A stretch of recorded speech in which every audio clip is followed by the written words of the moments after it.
I think the job of being a teacher is so rewarding in so many ways. The connection between you and the whole class, that's still unbeatable. When my pupils are successful, it feels incredible. I think the greatest thing for me is seeing the pupils that I teach love the subject as much as I do. I don't think there's any other job where you get the same satisfaction. That's why I chose to teach. You could get £26,000 tax-free to train. Search Apply to Teach. Selected subjects only, subject to eligibility. Close your eyes and open your ears. You are now listening to Gamertag Radio.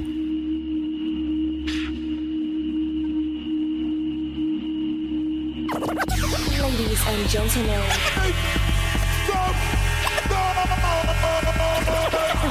podcasting since 2005, you are listening to Gamertag Radio with your hosts Godfrey, Pete Rock, Paris, Postic.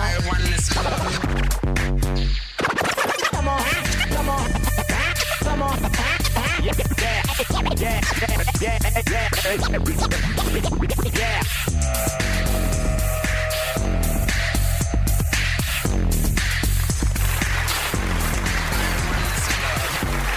Welcome to Gamertag Radio, episode 495. This is your host, Danny, a.k.a. Godfrey.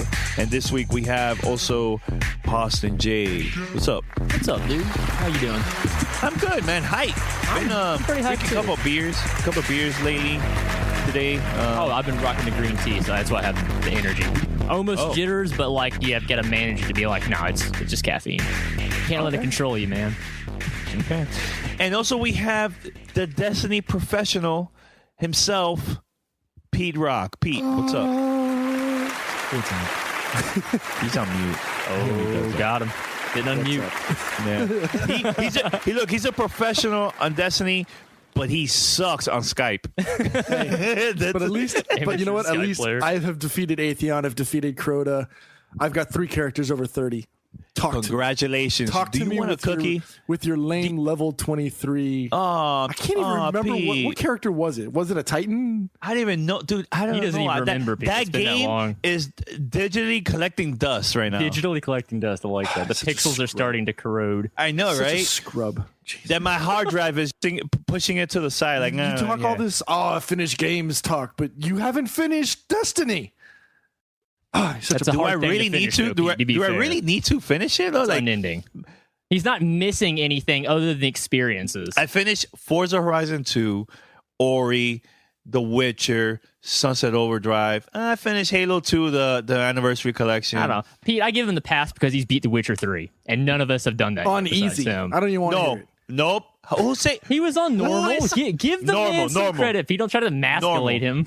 Normal, not on hard. I'm not on hard. I'm playing on hard. Pierce is playing on hard. Pete, I assume you're playing on hard too. No, normal. No, okay, normal. But I do other things to play in a family. Things get in the way. Danny, I'm proud of you personally for putting the drive in, finishing The Witcher. I just now got back in with patch 1.07. And again, I'm impressed by how much they have been updating this game because they keep adding new stuff and free DLC. It's a damn good reason to keep playing. Yeah, and see, like I was telling Pete before we record, we're in the same level you guys, man. We still get updates, man, on time. I mean, that look is pretty, but it works. How dare you say that consoles are on the same level as PC? I will fight you. I don't care if we're best friends or whatever. I will fight you. But I'll tell you this, Pete. I bet you consoles has been selling more. The console version has been selling more than the PC. PlayStation. You stay quiet. PlayStation 4 for sure, but not Xbox. Dude, I'm saying consoles. I'm not saying PlayStation or Xbox. Consoles. Yeah. It's been you remember a couple more than of weeks PC. ago, what was the news about the top sellers? It was PlayStation, then PC, then the lowly scrub lord Microsoft Xbox One. Yeah. Sorry. Hate to hit you with the facts there, bro. Oh my God. It's all good. It's all good. No, but seriously, we have a lot of things to talk about this week. We have a lot of questions too, a lot of fan mail. Props to the listeners, man, for sending the questions to us, man. Very excited about that, man. So, and very quick, head over to gamertagradio.com or play.it. Listen to our past episodes and post your comments and feedback, man. Share it with your friends. And if you have the new Spotify update, which I think is still in beta. You could download it right now and follow us. Follow us there. Let us know that you're listening through the Spotify app. If not, it's cool. You could go to Stitcher or iTunes, TuneIn Radio. There's other places that we're at. We're everywhere, so subscribe. Give us a call, 786-273-7GTR. That's 786-273-7GTR. Or email us, fanmail@gamertagradio.com. By the way, this week, I'm flying to Texas. This is going to be a big week for me. I've been waiting for this for a very long time, ever since I heard the news about this. Pete Posson, I'm going to go and over there meet up with a bunch of podcasters, and I'm getting inducted to the Podcast Hall of Fame this week. I'm very, very excited about this. And at the same time, I'm dying to meet not only the old podcasters, but the new podcasters that are doing their thing too in the community. And it's going to be fun. Lots of fun. The podcast movement, Fort Worth. First time I'm going to be hanging out in Texas with Andrew from the show Radio. Going to be there for a couple of days, man. And, man, I'm going to be there on stage with Leo Laporte, Adam Curry, a bunch of, podcast legends, man. I'm very, very excited about that, man. That's so awesome, I'll man. definitely will give you guys a shout out. I have my speech there ready. And hopefully we'll play it on next week's episode. Yeah, we should. But yeah, I'm forward to going to give a seeing shout out to not only you guys, but also the old crew and everything, man. I'm very, very, very excited about this, man. I know you have a good time, man. Anything else, guys, before we go to the official news? Nah, let's do it. Ball rolling. All right. So we have a couple of news here, man. First, Pasta, I know you're a huge fighting guy, man. You love Street Fighter. You love Killer Instinct. My thing. I love Marvel the Titans. versus Capcom, right? They're all fun. May not be good at all of them, but I enjoy the competition, and it's, I think, overall my favorite competitive game to watch, honestly, just because it's easy to understand the mechanics. You can see the skill. It's two players, heat of the moment, and crazy stuff always happens when cameras are rolling. Yeah, but let's talk about Evo, because this is the thing that it happened a couple of days ago in Vegas. This happens every year. Evo 2015, huge crowd. For those that don't know, they have a lot of tournaments there. Not only just Street Fighter, but they have announcements there. They show Killer Instinct, Marvel vs. Capcom, every fighting game you can think of. Everything across the board. It's kind of the ultimate mecca, if you will. If you play it and you're good at it, you're probably going to come here to prove you are. Yep. So it mentioned. I'm going to play the audio in a few minutes. This was from ESPN SportsCenter, which is hilarious that they show this video. I was dying, but explain to the listeners what exactly happened. This is one of those crazy, wild moments that happened during the tournament. Yeah, I mean, this is a classic evolution moment. You have these that are legendary, and this is another one for the Pantheon. It's a little bit set up on this. It's two Japanese players. They're playing the new Guilty Gear Zerd Sign, which is on PlayStation 4. It's the new HD, really nice, cool 2D, fast-paced Guilty Gear. But it was two players, Ogawa and Moshigi, were playing in the tournament. And basically what went down was Moshigi was getting beat down by Ogawa, and Moshigi essentially scored a really amazing come from behind win in the last second, one of those amazing reversals where one person throws out the super, he threw out his counter super, he knocked it out, he won the round. He goes ballistic at this. He stands up, throws his fists in the air, gets all excited that he just had an ultimate comeback moment, and then he has that oh wait moment because the announcers are like, oh wait, why is he standing? His opponent, it's only this third round. They've each won one. There's still a third round. He thought he won. He was wrong. And his opponent gave him no mercy. He was standing up. His opponent's like, well, your call. Does a perfect combo on him, ends him with a perfect. And then he stands up, puts his fist in the air, and everybody celebrates him. The other guy goes back, buries his head into his arcade stick, and just starts to sob. Because he was on the floor. That's the only thing you can have. You were overcome by emotion. You'll listen to the audio for the context, but his hype was so infectious, I thought he had won as well. Even the announcers were like, yeah, wait, what? So play the clip. You got to have it. It's hilarious. I love this moment. Yeah, man. I'm going to play the audio very quick from ESPN because they talked about this during It's so Sports cool on Center. SportsCenter of all things. Yeah. So I'm going to play right now, and I'm going to describe a little bit later on when he gets up right here. So. You're going to face little Eddie. You're always going to face little Gawa. So it's... Gets caught low again. Has to burst immediately. Low meter, though. Low meter. He's going to have to excuse. Oh, he can't. No burst. So bad. Oh, my God. Genius. All right, this is the part he gets up. Listen to the announcers. Listen to the announcers. But Washiga thinks it's over. Lock down. He wants the last round. And the Gawa doesn't care. He still got 65%. Oh, my God. Washiga, no. Washiga, not like this. What are you standing up for? Why? Oh, my God. Washiga thought it was over and stood up, and Ogawa gave him no remorse. Man, Patrick, that was freaking hilarious. I mean, it's such a range of emotions. Like, I feel bad for him. I feel happy for the other guy. I feel vice versa. Like, if I was in that situation and my opponent overreacted to winning a round, I'd kind of be like, wait, did you just think you just won? I almost will let him sit back down, but no, I mean, he was in the heat of the moment. He was just like, if you're gonna brag, then I'm gonna show you up. I mean, and his opponent had him at like less, like I want to say like 70 to 80% damaged within the finishing up of his of that first combo set when he got him up against to the right side. He just nailed it. He was like, no mercy. That's it. It's like you just slapped my kids. Bam, I'm going all in. By the time he got his hands back in the controller, he was already in dizzy state and it was over. It was a perfect. Yeah, there was no coming back at that point.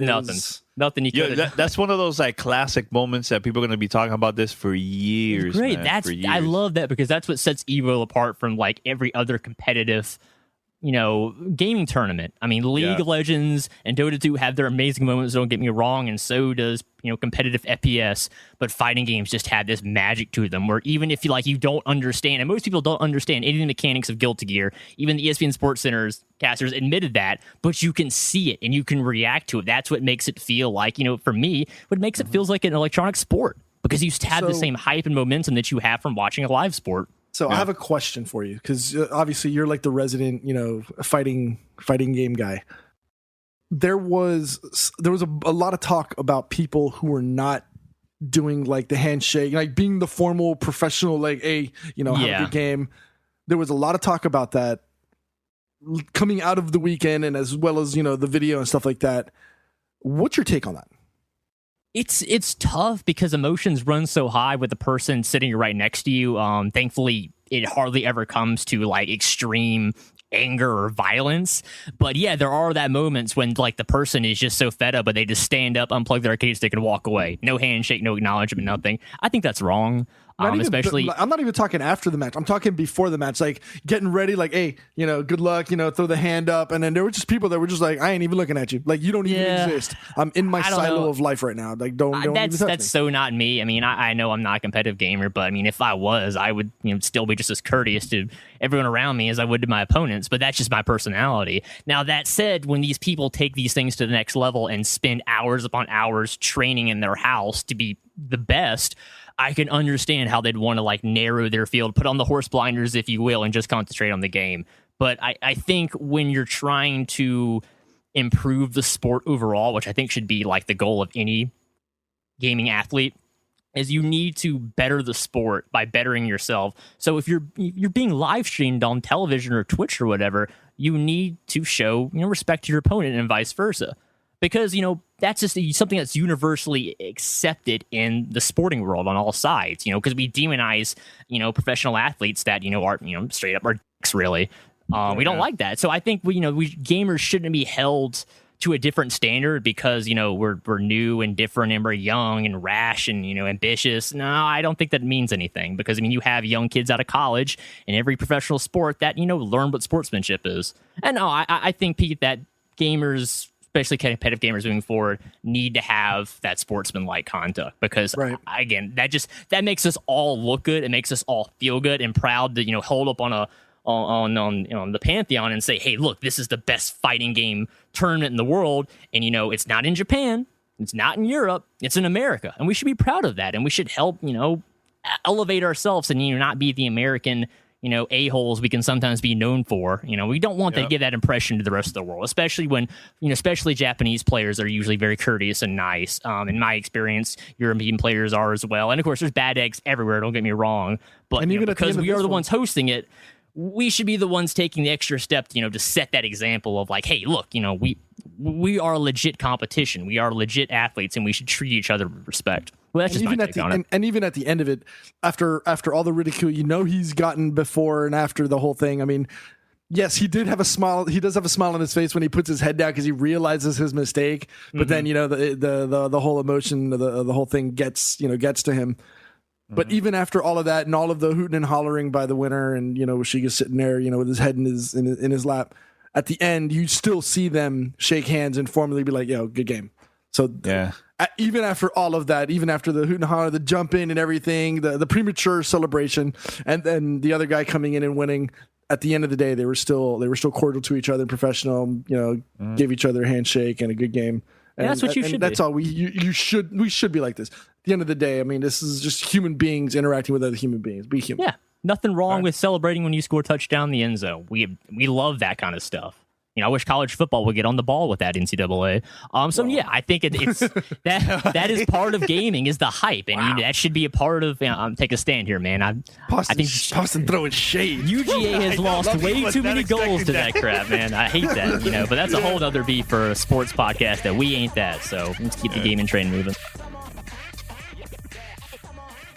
Welcome to Play It, a new podcast network featuring radio and TV personalities talking business, sports, tech, entertainment, and more. Play it at play.it. This is Gamer Tag Radio. Voicemail 786-2737-GTR. All right. Well, we got enough shade going on right now. We're just gonna keep going. Yeah. Danny, let's talk about this next one. Yeah. Why can't Microsoft get away from all this bad publicity with the console, with the 360 and the red light and all that stuff? Why can't we get away with that?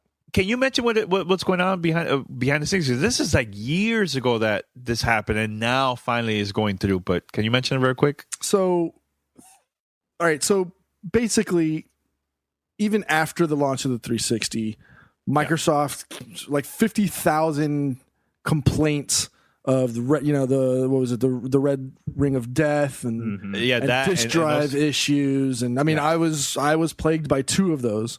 The disc getting scratched because of the scratched. Position. I mean that was the one that they got sued for. Right. So we're talking what 2000. We're talking like 8 years now. 8-9 years later, after the consoles, it's still in the wild. You can still say, look to my right, and I got an Xbox 360 right there. But there's still litigation in the Supreme Court, in the United States Circuit Court of Appeals, with people complaining about it. So, what can we do about this? Does Microsoft finally just say, look, we're just going to get rid of it so people can't have those problems anymore? No, well, remember what they said is that this happens because the user are the ones that are moving the console while it's on, and the disc is spinning, and that will make the disc get scratched. Mm-hmm. That's what they're saying, Microsoft. Now, here's the thing: maybe some people just, because not everybody goes online and forums on Twitter. They just regular gamers, right? But we're talking a small percentage of people. Very small. You compare them to the large quantity of was it, how many total consoles were we talking about here? It was a lot of consoles. 100 million Xbox 360 consoles, possibly. Yeah, I don't know. I don't know the numbers. I don't know. But I'm throwing an arbitrary number out there, but we're talking less than 1% total. Yeah. Now there's some that didn't know about this, so they were moving their console while it was on, and some people might have just took advantage of this for them to make an excuse, like, okay, let me sue or whatever. People are like. Now the thing is, at the same time, Microsoft didn't really promote this as much, and I think they should have promoted this a lot, that not to move the console while it was on, because I remember so many people were having issues about this, but what they did was, if you had a complaint and you call their customer support, they'll send you a free game because of that too. You know, so I don't know whose fault is this. I exaggerated by a little bit. It's not 100 million consoles. It was just under 85 million consoles. So you're close. You're close. I mean, in the grand scheme of things. I got to jump in on this. I kind of feel like Microsoft, of course, they knew about this. The problem is how do they go about addressing it? Because for me, it's like it's the double-edged sword of one side of it is, yeah, it's your fault. You should kind of know not to move the console while it's on. And the other thing is, hey, sometimes, stuff happens. Your cat jumps on your system. Your dog pulls the system off accidentally. Like, things do happen, and it does destroy disk. And, in my previous experience with, retail, a lot of people would come back with this issue and say, hey, my disk is destroyed. And I'm like, oh, is it the ring? They're like, oh, yeah. And I'm like, yeah, there's nothing we can do about that because that's, as Microsoft says, it's user error.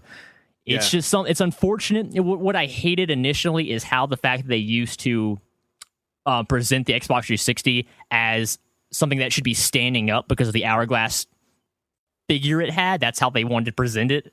And I think that was a mistake because if you stood your 360 up, the likelihood that thing was going to fall over and kill your disc was so high that it blew my mind even back then to be like, why is Microsoft marketing it like this? No one should needs to stand the console up or you're going to be sorry. Like nothing bad's going to happen. Simple as that. It's just not designed to stand up like that for long periods of time. And what I noticed was when the new version came out, not the Elite, after the Elite, the one that's like really slim one, the smaller one, that's when they started promoting have your console laying down instead of standing up. Too little too late, and it was just man, so they messed up at that. It's tough. The only thing I can say to people, and this is what I told them back in the day, is like the best way you can stop this is install your game to your 360's hard drive. If you do that, even if you flip the system over, the disk will never be destroyed enough by the system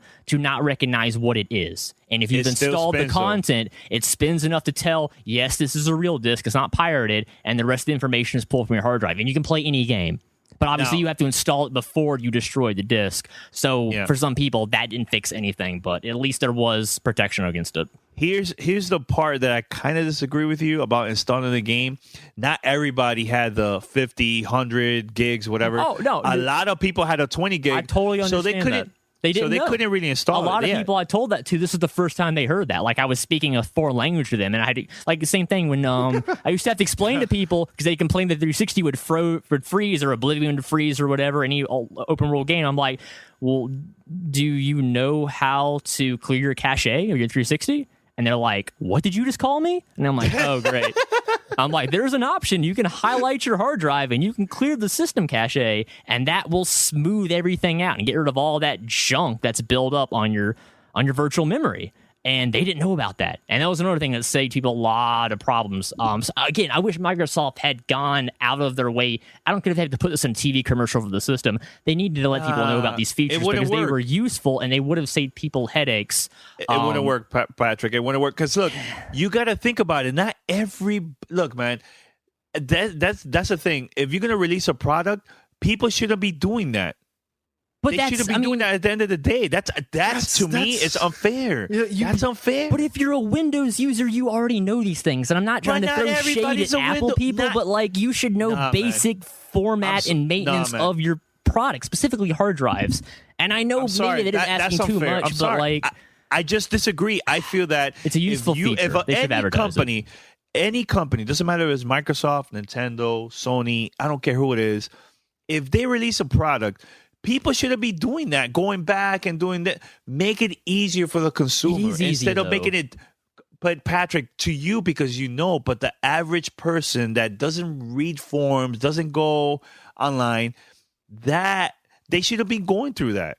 That's unfair. You don't see that at all. You think that everybody are going to know the same exact thing that you guys do behind the scenes? Everybody. Here's my take. I think everybody that purchases a video game console knows how to use Google. And if they're like, why is my system freezing, Google? One of the top answers would probably be clear the system cache. Or, why won't my disc play? And it's like, did you try installing it? I mean, these are things I have had to Google for people before, and usually they're the top results. And again, I see your point of view, Danny. I may be a little bit too strong in my argument for this just because, this is the way I see things, but I can totally understand somebody like who buys this for their kid on Christmas and the kid opens it up and all this terrible stuff happens. I totally understand that stuff like that. I just want people to know the tools were there. You just had to do a little bit of digging or research to find them, but there were useful tools to help you. But again, we've straight off too far off topic. But back to this whole whole alleged complaints. Microsoft has said 55,000 complaints have come against them. Again, they say it's a user error thing. Both sides are in the wrong here. It's really, again, it's like what Pete said. There's really nothing you can do about this. It's kind of just take what you learned, move forward, make sure it doesn't happen with your future consoles. Or, redesign the system again if you have to, because I feel like the 360 still has so much life left in it, like the PS2 did. You could still redesign it one more time, fix all of that crap that's wrong with it, and then it will still make money because the games library, in my opinion, is one of the best of all time. Oh, yeah. That's just my take. Really good. Really, really good. All right, very quick. I know that during E3, Xbox announced that you could play Xbox 360 games on the Xbox One, which I think is amazing, pretty dope. Good move. Love that, because there's a lot of games that I couldn't, I missed it because the new console came out, the PlayStation 4 and Xbox One. I'm like, I'm not gonna go back, But there's a caveat because you have to wait until the developer enables or permits because of licensing or whatever. Third-party games, but now first-party games, they're good. Yeah. So what are the games that you wish could be backwards compatible? And while they may or may not be on the horizon, what are some games that you would like to see? I would love to play Mass Effect, the trilogy. I know Mass Effect 1 is available now, you could play it. But I would like to play 2 and 3 again. I would like to do that. And I also would like to check out the last South Park game that came out for the 360. Oh, yeah. Stick of Truth. That one is pretty good. And maybe some... I know Gears of War 3 right now is a free game now for Xbox Live Gold members. It's free. I would like to see that game because I like the story, the campaign. Multiplayer, not so much. But the single player, I really like that game out of all three.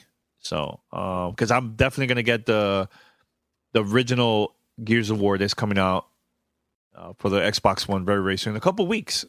So, what about you guys? What you guys would like to play if you have the chance? I think I'm gonna pull the Poston card. Ooh, okay. Red Dead Redemption. Yeah. Ooh, good one. That's a pretty good game. Everybody should play that game. The fact, honestly, we all make fun of the HD versions of last gen games, but come on, why is they have not made an HD version of Red Dead Redemption? Does it really take that much manpower? And if the answer is yes, then I pray to God they are in fact working on Red Dead Redemption 2, or whatever they want to call it, because that thing is amazing.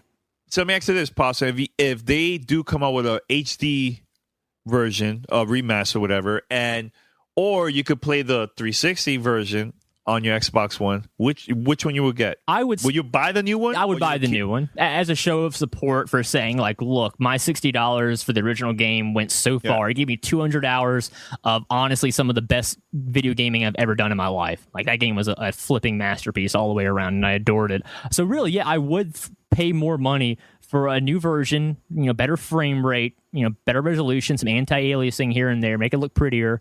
But only really if that's not pulling too much manpower from a future sequel. And again, that's something Rockstar keeps very, very well under guard.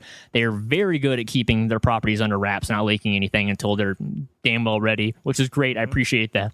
That's a good business mentality to have. But really, if they were looking for a test of the market to see if there's still an interest for Red Dead, obvious answer is hell yes, there is. And second is, do the HD version, I would say, because there's probably a lot of people that maybe didn't even know about the game, or if they did, they never really got a chance to fully experience it. So I think it could be successful on new consoles just because of the scale of the game. And again, I feel like a lot of people maybe kind of left it at the wayside. And a lot of people had an issue with how Mexico was portrayed in the game as a vast, empty wasteland. I thought that was realistic. Personally, I liked it. But a lot of people got that far and were like, no, I'm done. I stopped. So hopefully people would come back, and finish the game if they want. It's a good story. Cool after the cutscenes, content, and all that good stuff. Okay. But I guess if I had to pick a 360 game that I want to play now, I think it'd probably be Ninja Gaiden 2. Because I really like that game a lot. I still got my copy. I've kept it all these years. It's awesome that I've got Devil May Cry PS4 now and Xbox One with the new versions. I kind of wish Ninja Gaiden 2 would get that. But if not, I'm perfectly fine just having, a backwards compatible version because that game is damn fun. And, I really hope they consider making a real Ninja Gaiden 4 for this gen consoles, because Ninja Gaiden's awesome. It just kind of fall into the wayside without Itagaki, so it needs new leadership, and I know it can get it from someone. Well, I know that we all of us mentioned already a couple games, and here's an idea for EA, which I think will be great for them too. They have EA Access. People have been joining and getting free games there that have been released on the Xbox One. Why not add some old 360 games there to the program? And there will be more games that is going to be part of the library for people to play for free if you are part of the EA Access. I think that will be great too for them to do that. That's a great idea. Yeah, right. It's a nice shot at PlayStation Now as well. I mean, it's chipping away at some of their money. I think it's good to have competition because that ends up having better prices for these types of services. Yeah. So I think they should. Cool. I think they should because Nintendo and Xbox are the only ones that have the old games that you could play on the new consoles. Mm-hmm. So, I mean, I don't know what PlayStation is going to be thinking because not everybody wants to pay a certain amount of money just to have the game temporary. Like, that's not fair. They're exorbitant prices, too. Like, for what they charge you for 48 hours, you could just go buy a used copy of that game for the same amount of money. It's ridiculous. But I'm sure they'll figure it out. I'm sure they've looked at their numbers overall, and they'll make tweaks to it because it's a good idea, but like you said, a lot of people are really attached to PS1 and PS2 games. They really need to be part of the... I got a question.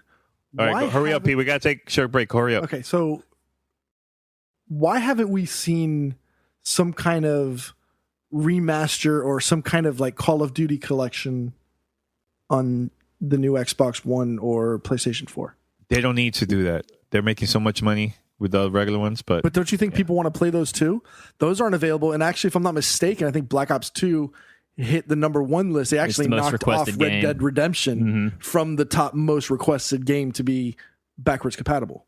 I think it's a fair point, Pete, but I got to side with Danny just because of how the Call of Duty, the main fan base views the product as something that they always get in November, play the bejesus out of for 6 to 8 months, rest a little bit, and then start over again. You think it's more that they don't want to potentially jeopardize sales of the new console, of the new games or the new titles that they're working on? Because I feel like if they gave us back Call of Duty 4 and Modern Warfare 2 and Black Ops 1 online again, I think that would steal a little bit of the sales from Black Ops 3, just because people could have these amazing experiences they remember back in the day right in front of them versus, $60 on, Black Ops 3, which again, it's a Treyarch game. I played the multiplayer personally. I think it's great from what I played, but we'll have to wait and see. And clearly, Treyarch knows how to make a good Call of Duty game. But I think it would hurt them financially, Pete, just because they bank so much on people always knowing that they're going to get a new Call of Duty, the first or second Tuesday of every November. And that's just something to get excited. It's like a holiday for them, essentially. Kind of like in Japan when the new Dragon Quest comes out. No one goes to work that day. They all go home and play the Dragon Quest. That's kind of what Call of Duty is in the United States here. Yeah. All right, we're going to take a short break, guys, and once we come back, we have a couple more topics and, yes, fan mail. So we'll be right back after this. This is Gamer Tag Radio. Voicemail 786-2737-GTR. DraftKings.com, everybody. Baseball is in full swing, and you can be a part of the action all season long at DraftKings.com, which is the official daily fantasy partner of Major League Baseball. Daily fantasy means no season-long commitments, just instant cash and instant gratification. Why would you wait to the end of the season to get paid when you can win huge prizes every day? At DraftKings, it's like a brand new season every time you play. Just pick 2 pitchers, pick 8 position players, and pick your cash. That's it. Ask Pete. Pete, DraftKings. Love it. You love it. Why do you love it? It's easy. Most of the time, you got to wait to the end of the season, and you don't have to deal with any of that. You don't have to deal with, a 2-hour draft or any of that. No, it's pick it that day.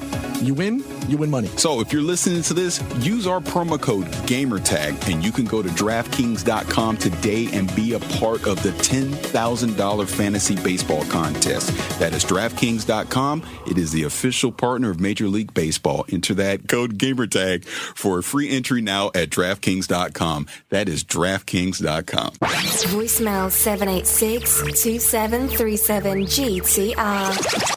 All right, so we're back here, Gamertag Radio episode 495. Remember, head over to GamerTagRadio.com or play.it to listen to our past episodes, or give us a call, 786-273-7GTR. That's 786-273-7GTR, or email us, fanmail@GamerTagRadio.com. Well, here's another game that supposedly there's a rumor that this might come out, and I'm not surprised if they do. The last Dead Island Definitive Edition for the PlayStation 4, Xbox One, and PC. Dead Island came out during last gen, was pretty successful, but they're going to they might re-release this again for the new consoles. And the reason how this news came out was an African retailer listed this game that was coming out for the new consoles. What are your thoughts about this, guys? Meh. Other than it's coming out on my birthday, I mean, I see no. I mean, there's so many games coming out around that time. Like, it's like, are people going to actually buy it or what? Yeah, it's a perfect opportunity. Go ahead, Pete.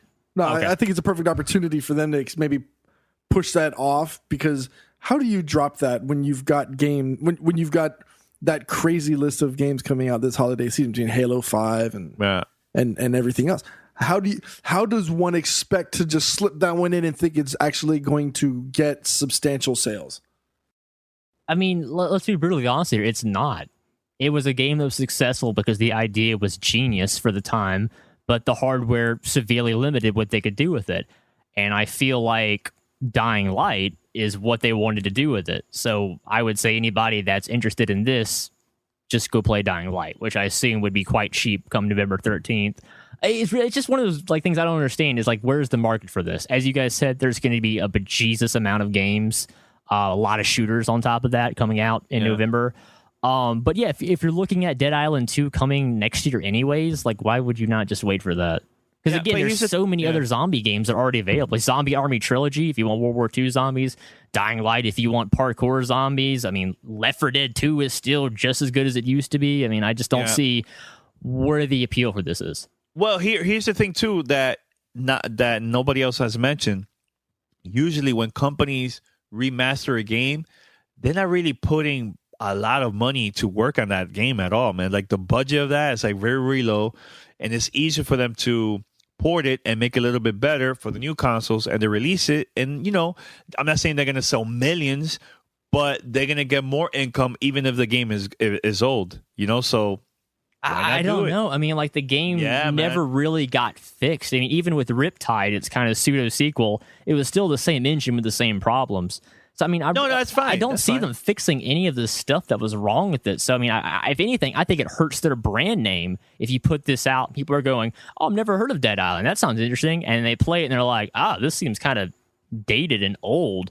And then they're not going to be interested in Dead Island 2. We haven't seen the game, so we don't know how it looks. Oh, no, I'm not trying to diss them. I'm just saying my experience is playing through the entirety of Dead Island 1 and Dead Island Riptide. It was a very buggy, glitchy mess. A fun, buggy, glitchy mess, but it was still buggy all the same. So again, unknown, I'd have to see it in motion, but I just would recommend anybody to take their money elsewhere because I don't want them to get the wrong impression of Dead Island. Because it's like going to play. It's like people telling you Fallout 3 was such an amazing experience, and then you would go and play Fallout 3, which is a game that came out in 2008, and it feels like a game that came out in 2008. So it's dated as hell. You're not getting the same experience. I don't want people to be turned off by playing an outdated, older version of an idea when there already is in Dying Light a perfection, in my opinion, of that idea that they can point toward and say, hey, look, this is what we wanted to do. Here's that game. So again, it doesn't make sense to me. For those listeners out there, do you agree with us or not? Like, let us know your opinion about this, and also the other topics. Go to our Facebook page, Gamertag Radio, or hit us up on Twitter, Gamertag Radio, and I'll definitely will read it during. Well, I'm not going to be here for next week's show, but or email us. We'll talk about it. We'll see. All right, it's time for my favorite segment of the show. Fan mail. Fan mail at gamertagradio.com. Fan mail.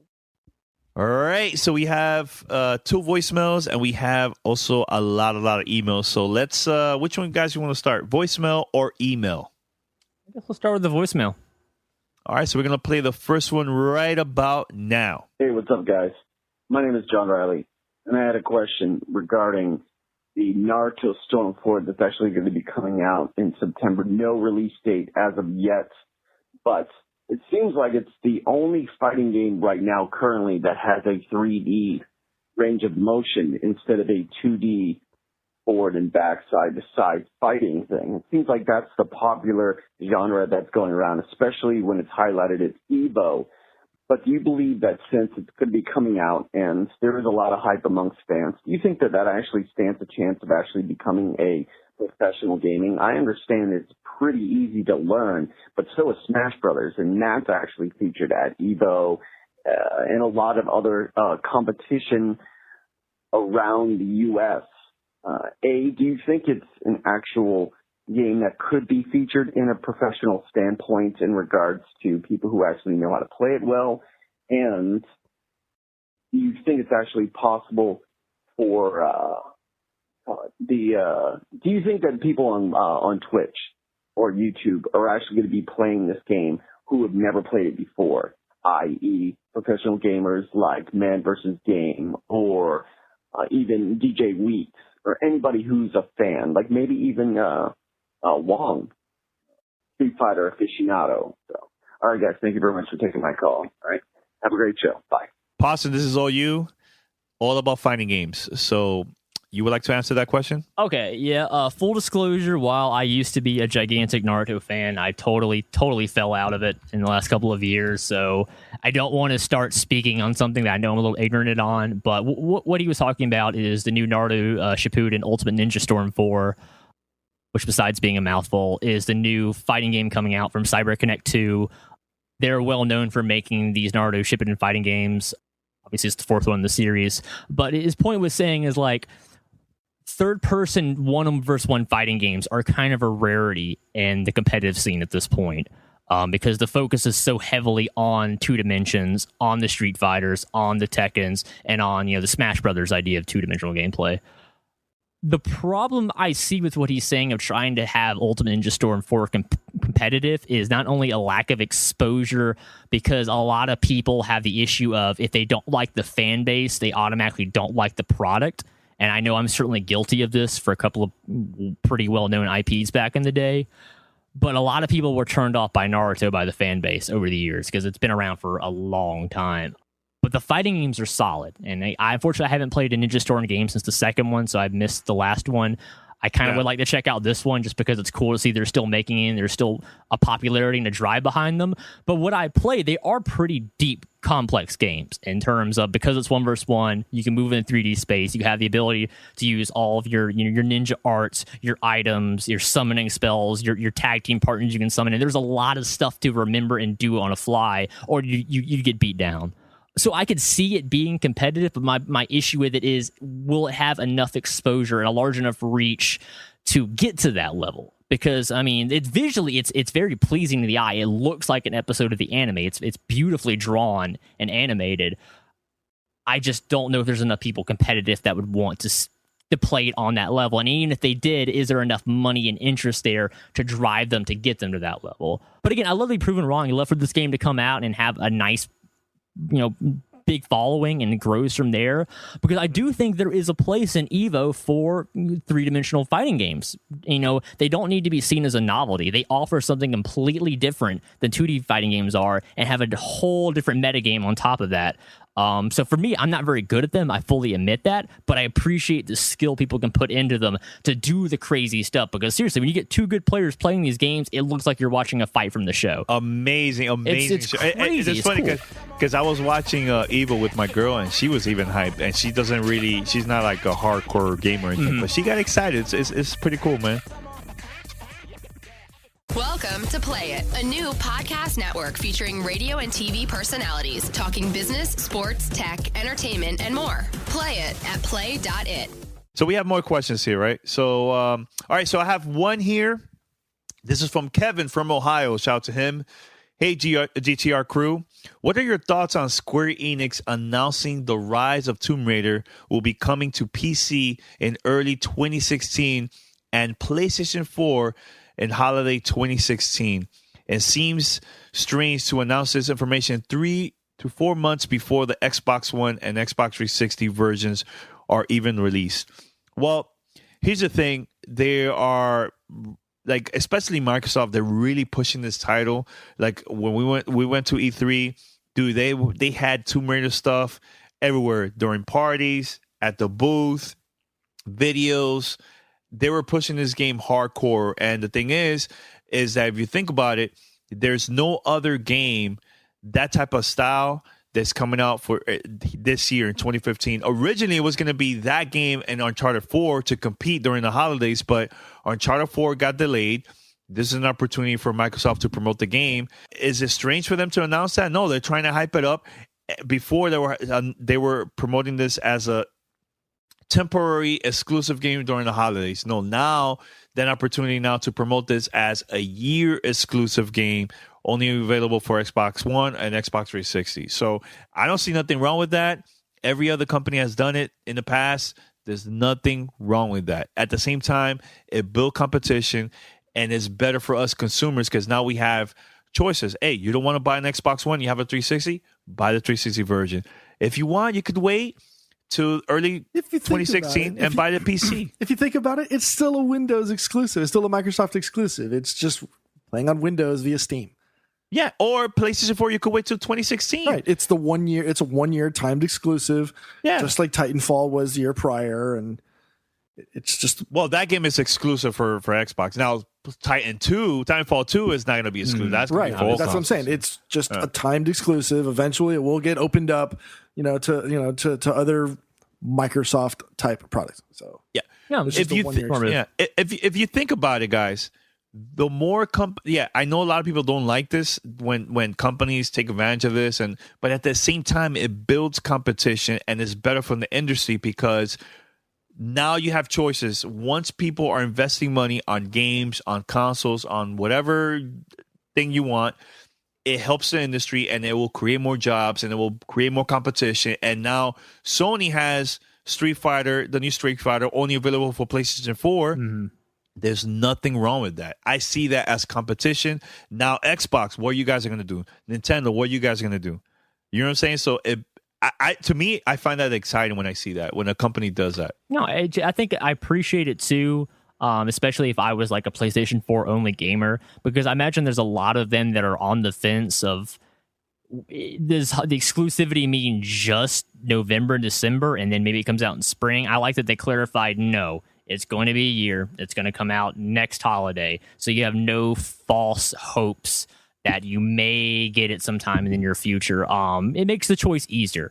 And specifically, if you have Uncharted 4 in the spring on top of Street Fighter 5, which is probably in the spring as well, that's a strong lineup on Sony's part right there.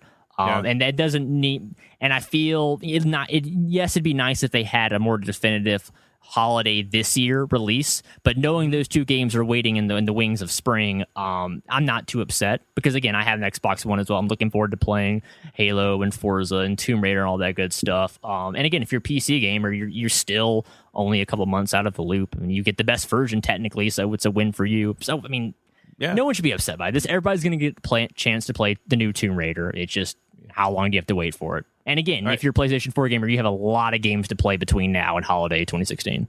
All right, Pete, your turn. You want to read an email? Okay, so this is coming from all the way from Poland. Ooh, okay. Shout to Poland. Yaroslav Yama. I'm hoping I'm saying your name correct and I'm not like butchering it. First off, we did have a female co-host on the show. Unfortunately for some, fortunately for her, Mandy left GTR to go work for Gameloft. So she's doing a phenomenal job out there in the wild, dream job, working in the gaming industry. Mm-hmm. So that's why we do not have a female co-host. But, shout out to her. Shout out to you for thinking about it. Game of the year so far question. Wait, what was the question? Well, I just got to it. If you let someone, just because Paris isn't here doesn't mean you got to interrupt people. Oh, God. Christ. All right. So first question. Game of the year so far. I'm going to say Witcher 3. I will go Witcher 3, close second, Ori in the Blind Forest. That's a good one. Jesus. Yeah. Very close. But I can't say Destiny, so I have to say Witcher 3. No, Destiny's a last year game. It's not a new game. Now, here's the thing. I love Batman, but I still think that The Witcher has been a better game overall, in my opinion. Yeah, like I'm sitting there trying to think of something I enjoyed more than The Witcher overall, but it's kind of just like me playing devil's advocate for myself and being like, well, you don't have to pick The Witcher, but I mean, yeah, I kind of do. I've never really had, I think from a large perspective, the game is fun, but I think when it came down to the writing, the script, the voice actors, and how the dialogue was presented, there were a lot of moments in that game that either made me feel uncomfortable, regretted a decision, or just straight up made me like just feel really bad that I did that to somebody. And I don't think I've ever really played a game that had that emotional impact, which is weird because I didn't even play the first two Witchers. But like, no, I didn't. No, thankfully I didn't cry because I've been playing the game as a complete asshat. So I do it intentionally because like, I don't know his backstory and make my own backstory. He's just, a giant ass to people. And then you see the repercussions. You're like, wow, those were kind of almost real people, the real feelings. And I kind of feel bad. But yeah, I love what the game does. It's beautiful. And again, props to CD Projekt Red for patching the crap out of it. I mean, I love that I went from a hiatus and I go up 3 versions of the game and then you get a 2 gig update and like 5 free pieces of DLC. I mean, that's awesome. So props to them. I can't wait to see the new expansions later this year. And you got 30 hours of DLC coming in if you get the season. Right? 30 hours. We're talking 3 games worth of content. Yeah. For $25, I believe was the final price. And then second question, Rainbow Six Siege, on which console are you buying it, and will you play with listeners? I will play with listeners, and I don't have a PC, so you could play with Pete or Paris. Well, I've already said I'm buying it on Xbox One because most of the people that I play online with in shooter type games. I thought you were like debating which ones to get. Well, we had this conversation like a while ago. Yeah, we did. Was it last week? We did. And if it's multiplayer based, I will likely play it. There's a 98.6% chance that I'm going to play it on Xbox One simply because multiplayer situations, I play with my friends on multiplayer on Xbox One. And not only that, single player campaign situation, like Witcher 3, I'll go on PC. And also, you could get the beta for this. And if you buy the Xbox One version, you could also download the older Rainbow Six games for free. That's correct. Yeah. So, I'll go with Xbox One. Yeah, Xbox One for me too. Like, love that controller, and again, we're playing with you guys. So, again, it's like someone said on I think it was on Reddit, but they were like complaining about Black Ops 3, and the guy's point was like, it doesn't matter. You're going to pick the console where all your friends are, and that's the truth. That's the most fun play to play. The Division beta is coming out for this game, for Rainbow Six, I believe, right? That's where you could download the beta to there? I think it is. Seems like an obvious Ubisoft. I mean, it's an Ubisoft Tom Clancy type tie-in, so I could see that possibly. I think they did announce that on E3. But the beta is if you sign up and you pre-order the game, you get the beta. Pete, can you read the one with the one that Glenn sent? I know he only sent it to us, so I don't know why he only sent it to us and not the crew. Glenn. Oh, this is the guy from Jacksonville in Japan. Okay, Jacksonville, Japan. Yes, I just Jacksonville, Japan. No, that's what you said. He's originally from Jacksonville, Florida, but he's stationed overseas. Salute. Thanks for that. He's still disappointed that Halo 5 will have no local multiplayer. This is one of those series that he had time to play between the contractors and soldiers out here, but the crappy internet in a war zone isn't going to allow online multiplayer or the ability to download any patches. I'm actually gonna argue that because we had a buddy of ours that was deployed in Afghanistan. He used to play connect with his Xbox 360 on Call of Duty via his Sprint connection. Oh, Sprint? Yes. Oh my God. In Afghanistan, like he had like a hotspot. He would set up his phone as a hotspot and connect. Yeah, he was jumping around all over the map, and a lot of times he did better because he had like a really bad ping. But we played. He actually did clan matches with us. His name is Josh. So shout out to Sapper one time. Yeah, but Pete, that's the old Halo. This is a little bit different. New console. It might get more bandwidth. You know what I'm saying? Like, I can understand where he's coming from too, man. I don't know. It's all based on network code and whether it can handle it. He's going to have a bad enough ping that it's not going to let him connect. I don't know. There's a whole bunch of variables in there. All I'm going to say is, I don't know. Get to become really, really good friends with your IT guy out there. Actually, I work with one of our systems engineers at my job. Used to be in the Marines, and you'd be surprised what you could do. So just. I feel your pain, man. Start buddying up with your IT guy, and buy him some beers, and who knows, maybe your internet will get better. Yeah, I feel his pain. I know where he's coming from. Oh no, I can totally understand why. I tell you this, guys, change is tough. It's hard. Some people don't like it. Some people don't care. Some people do like it. So it's like I don't know. It's hard to choose. Like, do I agree that for Microsoft to remove that? No. But there might be a reason why they're doing that. So I trust them because that's their product. We'll see what happens. And once I see it and I play it, and if I'm not happy about it, I'll talk about it on the show. So you just can't play it with your friends. It's the same thing. Remember when they announced the Xbox One back then, and they were planning to do this whole family share and all this stuff? I love the idea. There was a lot of people that didn't like that at all, man. They didn't like that, and they made the change. So is it going to be too late for 343 to make those changes? I hope not. I think so. I really hope it's something they can patch out, because I swear, if they patch it, it'll be cool.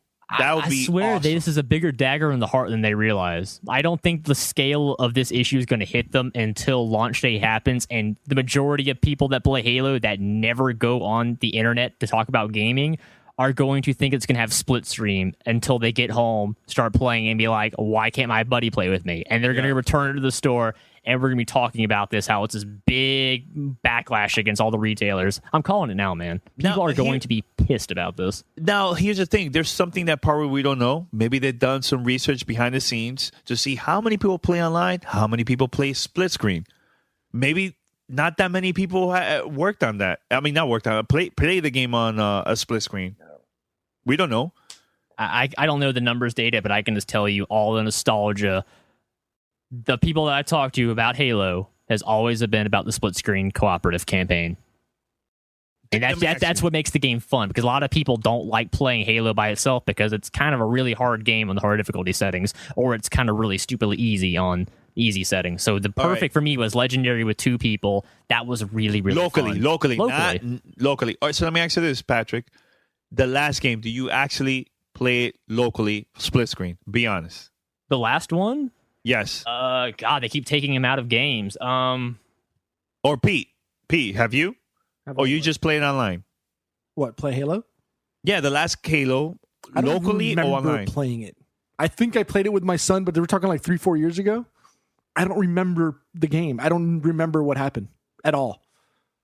Like if I played the game right now, it would be like playing a brand new game. I did it for the first 2 Halos. I was playing locally with my brother. But 3 and up, I was just playing that online. I was not playing split screen. Oh, if we're talking about Halo, then I have played dozens of hours of split screen cooperative campaign on all of the Halos. And specifically Halo, I'm talking about the last Halo. Did you play it locally? Which one do you consider the last one? 4 or Reach? Halo 4. No, because I hated it. But I have played it since then because I own it with Master Chief Collection. So I have beaten the game a second time because I tried to give it a chance to see, if it was just rage blinding me. So I played the game a second time. I still did not like it.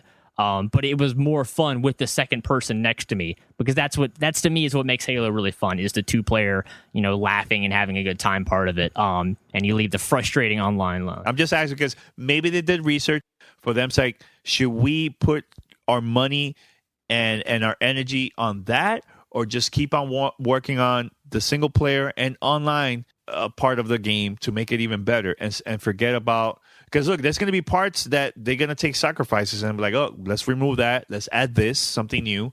There's going to be good and bad on both sides. Yeah, I see that, but the fact that they've already come out and made the statement that say, oh, we can't do split screen because 60 FPS is integral to our campaign experience. Like, they said, if it's not 60 FPS, it's not the Halo game they designed, and that somehow breaks it. And I just think that is baloney. I'm sorry. But you don't know. You're not a programmer. No, let's move on. I know I'm not a programmer, but it just they would really have to come out with some detailed 10-minute video explaining why they physically cannot do this to make me appease, because that statement just made me more enraged. It's like, my God, did they not understand how big of a deal this is? And I really don't think they will until a game comes out. All right, so let's move on. All right, so Pete, we're gonna play this voicemail right now, and this is about what? The second. It's about streaming Windows 10 games. Oh, this is for you, Pete. All right, so we're gonna play this voicemail one more time. What's up, Gamer Tag Radio? How you guys doing? This is Keon calling from Baltimore. Just had a very quick question for you guys. I just found out today that. Well, today is the 19th, but I just found out today that Windows 10 is actually available for the Xbox One to actually be able to stream it. Now, I'm not sure if you guys actually got the early access. I think Paris said he had it. So my question to you guys is, if you have or haven't, I don't know yet, have you guys tried it out yet to see how it works? And if you have, what would be your first impressions? Thank you very much for everything that you guys do. It's always appreciated, and I always look forward to listening to your show. It definitely makes my Mondays just that much better. You guys take care. Bye-bye. Pete, so have you tried Windows 10? No, I haven't. I'm still waiting. I've got 6 more days. I'm just like everybody else. I do not have Windows 10 yet, so I'm just like the regular public, even though I'm in the, hopefully next week, even though I'm a former MCSE, right? And everything, I do not have Windows 10 yet. Well, it's coming out next week, so we could, talk about it. And I think Paris been testing out the beta of Windows 10. Right.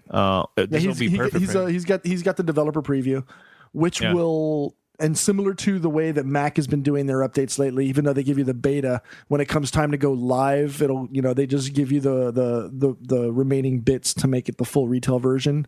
Yeah. So you don't have to go and redo everything like we used to have to do in the past. But what Keon wants to know is about streaming Windows 10 games to the Xbox. So right now, if you have the developer preview or you somehow managed to get your hands on Windows 10, you can stream from your Xbox One using the Xbox app to your Windows 10 game or to your Windows 10 device, whether that's a tablet, a Surface a Surface tablet, or a laptop running Windows 10, or your desktop running 10 over your local internet. You can't do this, across what's called the WAN or across the internet to another location. The only way you could possibly do is maybe if you have a VPN going, but we're talking high tech here. We're talking, that's a lot. That's probably more than what the typical, the regular Joe or Jane would do. Yeah. So figure if you've got an Xbox One and you've got a Windows 10 device, I believe smartphones are qualified as well. I don't know why you would want to do that, because I'd rather play on a 60-inch than a 6-inch, right? Yeah. But yeah, if you've got a Windows 10 device inside your local network at home or at work, if you're lucky enough to do that, you can connect to the wireless network. You can play your Xbox, over your inside network. It's that easy. All right, well, guys, we're going to wrap it up. Thanks for listening to episode 495. This was a pretty good episode, right? It was fun. No, it was horrible. Why do you say that? Yeah, Pete didn't like it. He's like, I'm dropping the mic. I'm out of here. I give up. But I love the conversation that we have. once we have like a couple topics, and especially when we get emails or voicemails from the listeners, that will also help us to make the show longer, and conversation is pretty good, so please send us voicemails, emails with questions for the crew, for us to have like a longer conversation during the second half of the show and stuff. So head over to gamertagradio.com or play.it. Listen to our past episodes or share it with your friends. Make sure to subscribe through iTunes, Stitcher, TuneIn Radio, or if you have the new Spotify update, which also they added podcasts there, you can follow us there too. So give us a call, 786-273-7GTR. That's 786-273-7GTR, or email us, fanmail@gamertagradio.com. This week, I'm getting my award. This is dedicated to you guys. Thank you for supporting me and supporting GTR since day one. And Pete, Patrick, would like to say something before we wrap it up? I'm just so proud of you, Danny. No, but seriously. Patrick, this is for you. Yeah, kidding. Hold on.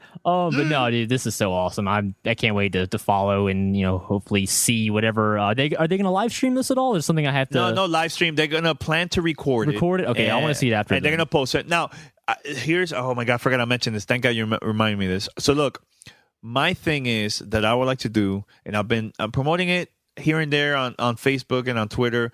I would like to invite our listeners that live around that area in Fort Worth, Texas, to attend the awards. We're going to have a little meetup 30 minutes before the red carpet begins. And I would like to walk with our listeners because I feel that you guys been there since day one. I want you guys to be part of the journey and just go with me to the awards. And it's free. You guys don't have to pay anything. And yeah, I want to be there with the listeners. Like, I feel that's very, very important to me, So if you want more information about that, if any of you would like to attend with me, email me at Godfrey@gamertagradio.com. I'll give you all the details and where we're going to meet up and everything, so you could attend the awards. And at the same time, you meet other podcasters there that is not part of gaming. It's just like about everything, tech and, everything. So it's going to be cool. So Pete, anything else, Pete? Nah, man. Just go get that trophy or two. Yeah. Hey, we'll see about the second one. That would be really random if that happens. So, by the way, we've been working really, really hard behind the scenes, and yes, we booked our special guest for our 500th episode. Not gonna say who it is, but I'm very excited about this. So stay tuned. It's gonna happen sometime next month, between next month and September, around there. So stay tuned. All right, until next week. By the way, we didn't mention this person's name throughout the whole episode. Paris, I hope you're having fun on your vacation. 4-3. Okay?